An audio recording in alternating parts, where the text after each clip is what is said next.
On estime que la plupart des humains n'utilisent que 10% de leur capacité cérébrale. Imaginez si nous pouvions atteindre 100%. Ça commencerait à devenir intéressant. Est-ce que c'est une déclaration de guerre qui a été faite au syndicat? On en parle avec vous, François Grazat. Bonjour, vous êtes secrétaire général de la Fédération FO des cheminots. Sur le fond comme sur la forme, est-ce que le Premier ministre vous a déclaré effectivement la guerre? Écoutez, nous on est prêts, y compris à rencontrer les autres fédérations de cheminots, parce que c'est le Big Bang qui va du ferroviaire en France. C'est la pire des contre-réformes que l'on va subir depuis la création de la SNCF. Donc il faut à tout prix l'unité avec l'ensemble des cheminots et l'ensemble des organisations syndicales. L'unité, il va falloir la tenir parce qu'on a bien compris que le gouvernement allait négocier branche par branche en diluant un petit peu cette grande négociation.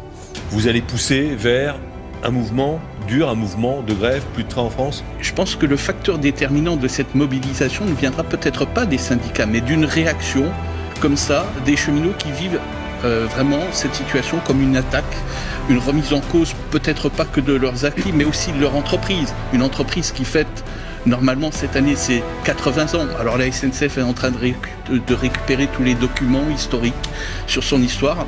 Tant mieux, ça lui servira peut-être d'épitaphe, à moins que nous réussissions cette mobilisation et que nous l'élargissions. Parce que ça c'est aussi une chose très importante. Les cheminots tout seuls, on n'y arrivera pas. La seule chose que je peux vous dire, c'est que la colère sur le terrain, elle est bien réelle.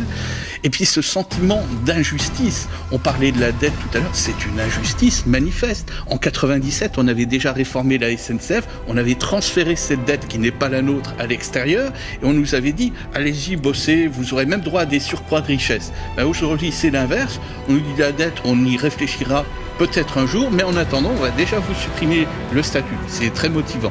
Maintenant, ce qu'il faut qu'on regarde, c'est si cette histoire d'attaque totalement injustifiée sur le statut des cheminots ne serait pas une sorte de ballon sonde pour attaquer un autre statut, en l'occurrence celui de la fonction publique.